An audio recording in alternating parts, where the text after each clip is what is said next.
बाल संत जो अभिनव अरोड़ा हैं, यूँ तो हमेशा ही सोशल मीडिया का सेंसेशन बने हुए हैं, लेकिन जिस तरह से उनकी भक्ति है, लोग उस पे विश्वास नहीं कर पा रहे हैं और लोग उनको तरह-तरह के आलोचना कर रहे हैं सोशल मीडिया पर। और बात करें ताज़ा मामले की, तो कल यानी एक सोशल मीडिया पर वायरल हुआ वीडियो जिसमें रामभद्राचार्य द्वारा जो अभिनव अरोड़ा हैं, बाल संत, उनको फटकार लगाते हुए दिखाया गया है। हमने जब उनके फादर से बात की तो उन्होंने कहा कि वीडियो फेक है और बहुत पुराना और एडिटेड है। लेकिन पूरी हकीकत क्या है, यही जानने के लिए इस समय हम लोग आ गए हैं। हमारे साथ सुप्रीम कोर्ट के वरिष्ठ लॉयर मौजूद हैं और ये अभिनव अरोड़ा यानी जो बाल संत है उनके लॉयर हैं।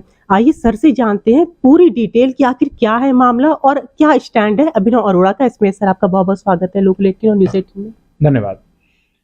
देखिए, ऐसा है कि ये जो पूरा का पूरा विषय चल रहा है, ये कुछ खास लोगों के तरफ से किसी खास एजेंडे की तरफ चलाया जा रहा है।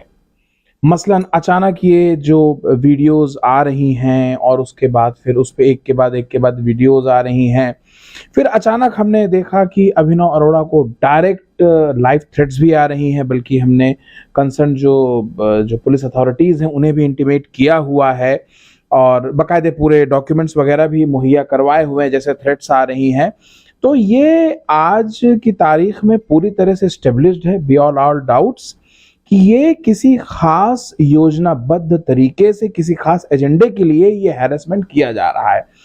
वरना अगर आपको अभिनव अरोड़ा के खिलाफ या उनके पक्ष में कोई भी वीडियो चलाना है तो आप बिल्कुल फ्री हैं, आप चला सकते हैं, बट आपको अभिनव अरोड़ा का पार्ट भी लेना पड़ेगा।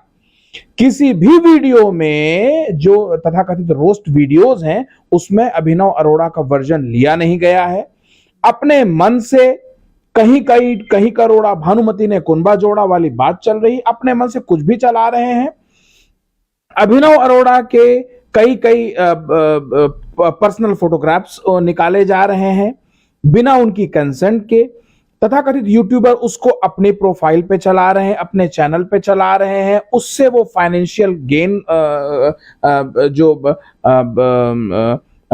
गेन कर रहे हैं और उसको अपने हिसाब से स्पाइस अप करें ताकि ज्यादा से ज्यादा उसमें व्यूअरशिप आए, ज्यादा से ज्यादा उसमें कमेंट्स आए और वो ज्यादा से ज्यादा मतलब लीड करे और ज्यादा से ज्यादा लोग उसे देखें। तो ये एक सोची समझी साजिश है अभिनव अरोड़ा के खिलाफ।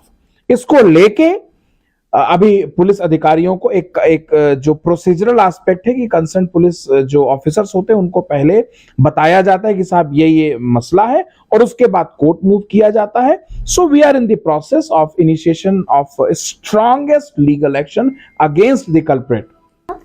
सर जितने भी यूट्यूबर्स हैं हमने लगभग तमाम वीडियो 100 से ज्यादा वीडियोस तो मैंने खुद चेक किए हैं। तो क्या सबके ऊपर आप कार्रवाई करेंगे और किस तरह की कार्रवाई होगी, मानहानि की होगी या कुछ और? देखिए, कार्रवाई करेंगे नहीं, कार्रवाई शुरू हो चुकी है। चाहे वो 10 हो, चाहे वो 100 हो, चाहे वो 1000 हो। अगर 1000 नहीं लाख लोग भी गलत काम करेंगे तो उनके खिलाफ क्रिमिनल प्रोसिक्यूशन लॉन्च होगा। हमने तो लॉन्च कर दिया है और अभी फिलहाल क्रिमिनल डेफेमेशन को इनिशिएट कर रहे हैं, अटेम्प्ट टू एक्सटॉर्शन और ब्लैकमेलिंग, इस तरह के कई सेक्शंस इन्वोक किए हैं हमने उनके खिलाफ। और साथ ही साथ हम लोग हाई कोर्ट का भी रुख कर रहे हैं ताकि उसमें इस सारे वीडियोस को हटवाया जाए और एक तरफ जो ये वीडियोस हैं उन्हें हटवाया जाए, दूसरी तरफ ये जो पूरा का पूरा स्कैंडलाइज किया है और ब्लैकमेल कर रहे हैं या इस तरह की जो वायलेशन कर रहे हैं उसके फंडामेंटल राइट्स का, उसकी पर्सनल लिबर्टी का, उसके लिए क्रिमिनल डेफेमेशन हम लोग ऑलरेडी इनिशिएट कर रहे हैं। लेकिन इमोशनली तौर पे अगर ये वीडियो हम लोग देखें, मतलब इस पूरे बच्चे का, वो तो भी बच्चा है और इतनी कम उम्र में कोर्ट कचहरी के चक्कर लगाना, तो ये थोड़ा सा इस पे क्या कहना चाहेंगे? बिकॉज इस तरह के सवाल आ रहे हैं कि लोग पूछते हैं तुम पढ़ते नहीं हो, स्कूल नहीं गए। पहली बात तो ये विषय उनका नहीं, पहले वो बड़ा हास्यास्पद है कि दिए तले अंधेरा, वो अपना देखें। ये उनका क्या विषय है वो, और उन्हें पता कैसे है कि नहीं पढ़ता?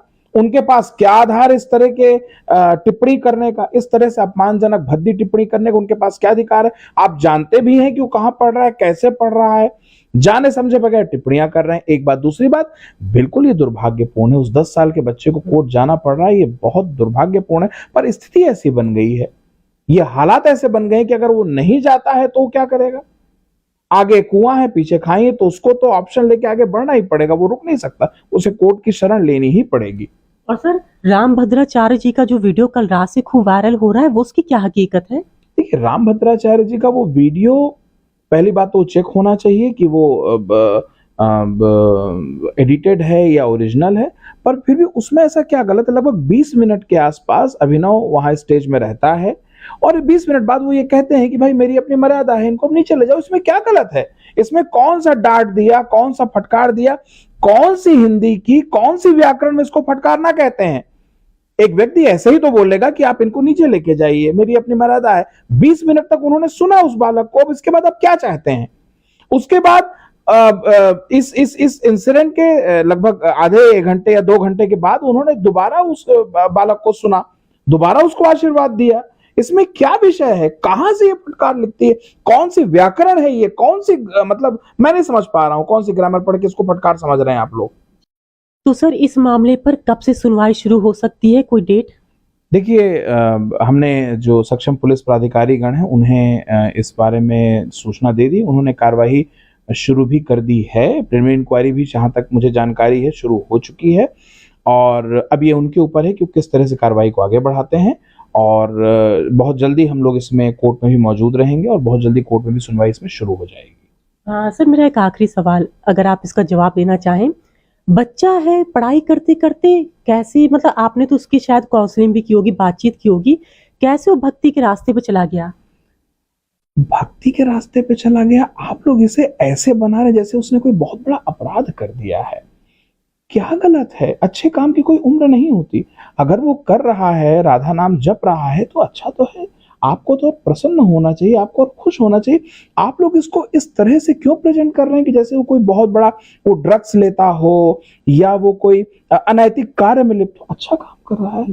दरअसल में मेरा सवाल नहीं है, लोग पूछ रहे हैं कि ये बच्चा, ये लोग नहीं पूछ रहे हैं, पब्लिसिटी के लिए तो नहीं ये लोग नहीं पूछ रहे हैं, ये कुछ खास ग्रुप ऑफ आप ये कह सकते हैं पीपल है जो इस तरह के सवालात को उठा रहा है और वो इसको इस तरह से प्रेजेंट कर रहा है जैसे योगीराज भगवान कृष्ण की भक्ति करना कोई बहुत बड़ा अपराध है। मतलब आपको शर्म से गड़ जाना चाहिए अगर आप राधा नाम जप रहे हैं, अगर आप अपने प्रभु, अपने इष्ट की भक्ति कर रहे हैं तो बहुत बड़ा अपराध हो गया। इसको इस तरह से प्रेजेंट किया जा रहा है, आपको नहीं लगता? बिल्कुल सर, आपका सवाल तो बिल्कुल सही है, लेकिन इस तरह के सवाल लगातार आ रहे थे कि बच्चे का शायद इस समय, क्योंकि धर्म की बातें ज़्यादा चल रही हैं, एक तरफ धीरेन्द्र शास्त्री जी भी हैं जो काफ़ी फेमस हो चुके हैं, तो अब इस तरह के लोग सामने आ रहे हैं ताकि उन्हें पब्लिसिटी मिले, तो ये सारे सवाल उठ रहे थे, इसलिए मैंने आपसे पूछा। देखिए, ये तो अनादिकाल से चलता आ रहा है। जब जब कोई भक्त निकलता है या जब जब कोई भक्ति करता है, ये सारे विषय आते ही हैं। आगे अब वो कोई अपने पब्लिसिटी के लिए कर रहा है या किसी का क्या विषय, उसका वो मैं उसमें कहने के लिए बिल्कुल अथराइज नहीं हूं। मैं सिर्फ उसके अधिकार और उसके अधिकारों के हनन तक सीमित हूं और हमें पूरा विश्वास है कि माननीय कोर्ट इसमें अभिनव को पूरा न्याय देगी और दोषियों के खिलाफ इसमें कार्रवाई होनी चाहिए और होगी। ऐसी और जानकारी के लिए जुड़े मेरे साथ, मैं दिल्ली से अंजलि सिंह राजपूत, लोकल 18।